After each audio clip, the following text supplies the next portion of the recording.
서울 얘기해보면요. 서울이 참 뭐랄까요? 일반적으로는 이변이라는 관측이 좀 많은 것 같아요. 뭔가 정원호 시장이 처음 이제 떠오를 때는 뭔가 이제 국민의힘 당시의 지지율이랑 이런 것을 비추어 봤을 때 오세훈 시장의 오선이 좀 어려운 것 아니냐 했었는데 뭐 출구조사에서도 그랬고 하지만 마지막 다음 날 아침쯤에 돼서야 이제 오세훈 시장이 거의 당선이 확실시 됐었는데 오세훈 시장의 오선 이 성공한 과정은 또 어떻게 보셨습니까? 저는 민주당의 실책에 대한 반사 이익이 분명히 있었다고 봅니다. 이게 정원호 후보가 일단 기본적으로 대중 정치인이 될 만한 준비가 안 돼 있었어요. 그래서 현장에서 직접 본인이 유세를 하는 상황에서도 실수가 많았고, 그리고 뭐 토론은 저는 법정 토론만 할 수는 있다고 생각합니다. 그건 또 전략이니까요. 굳이 법정 토론이 아닌 걸 잡아서 본인이 리스크를 만들 필요는 없었으니까 그 판단에 대해서는 존중하지만 그 법정 토론 당시에 보여줬던 것이 본인이 뭘 하고 싶은지 말을 못합니다. 정원 후보가? 네, 내가 뭘 하려고 하는지 스스로도 이해하지 못하는 듯한 그런 우왕좌왕하는 모습을 보이면서 정원호 후보를 지지하려고 하다가도 저 사람 뭐 하는 거야? 그런데 오세훈 후보는 본인이 해왔던 것들 그리고 할 것들에 대해서 막힘없는 태도로 이야기를 하고 아무래도 대중정치인으로서 여러 가지 역량이 준비가 되어 있었다 보니까 그런 점에서 저는 비교가 됐다고 보고요.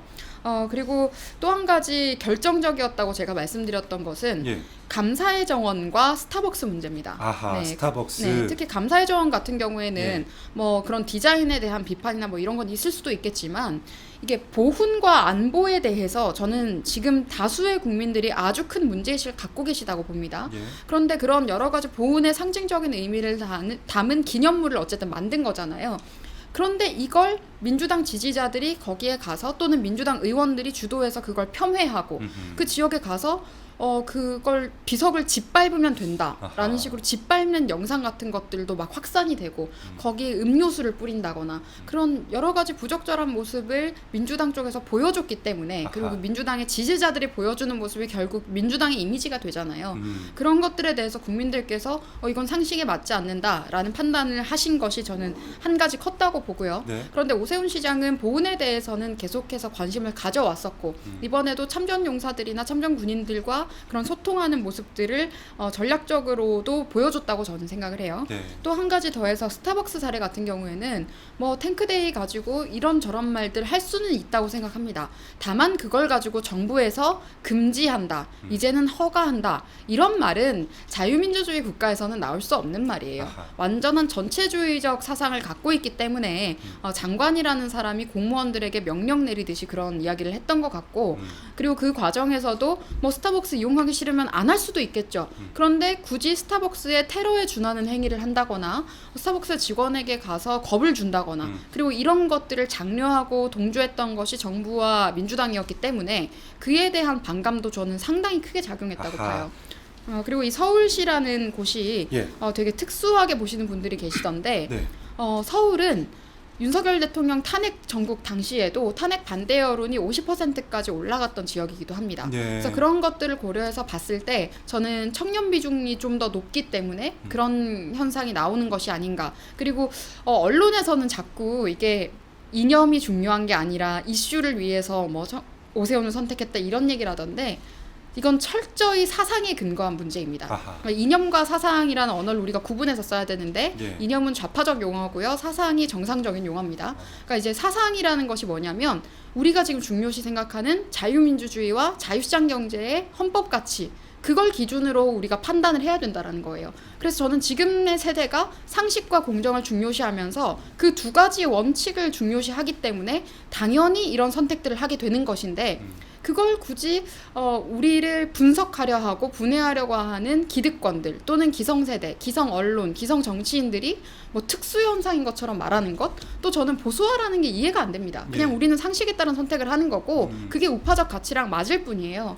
그래서 저는 이걸 보수화가 아니라 자각이라고 생각을 합니다. 원래 우리가 공유하고 있었던 게 그 가치인데 그걸 자각했을 뿐이고 이제는 우리가 정치적으로 덩어리가 되어서 정치적 영향력을 행사할 수 있을 만큼의 세력화가 지금 되고 있는 과정이다라고 저는 보고 있고요.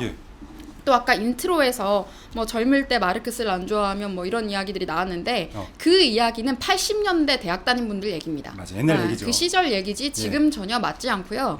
지금 젊은 세대 얘기를 하면 젊은 세대가 애국하지 않으면 그건 청춘이 아니다라는 이야기를 하겠습니다. 야. 네, 그래서 지금 태극기에 대해서도 그때 그 80년대 대학 다니신 분들 그리고 지금 민주당 지지하고 계시는 4050 분들 그분들이 얼마나 폄훼했습니까? 어르신들이 태극기 들고 있으면 그걸 가지고 비하하고 온갖 혐오적인 언어를 쓰면서 태극기라는 상징도 훼손을 했었는데 탄핵 정국부터 해서 청년들이 주도해서 여론을 만들면서 태극기를 자유의 의미로 다시 활용하고 있는 겁니다. 그래서 지금 선관위에 대해서 비판을 하는 여러 가지 활동들과 움직임의 중심에도 태극기가 바로 서고 있다라는 것도 우리가 이건 제대로 현상으로 파악하고 이해해야 한다라고 말씀드리겠습니다. 야, 알겠습니다. 그러니까 그런 거죠. 오세훈 시장의 어떤 이거 승리 요인 이런 것에 대해서 쭉 말씀 주셨는데 첫 번째는 네. 정원우 후보의 실력 부족. 그건 상당했던 것 첫 번째. 같습니다. 두 번째는 그 아까 감사의 정원, 네. 스타벅스 그런 거 비판할 수 있죠. 근데 네. 이 비판이 도를 넘치면 우리가 소위 이렇게 표현하죠. 역풍을 초래한다.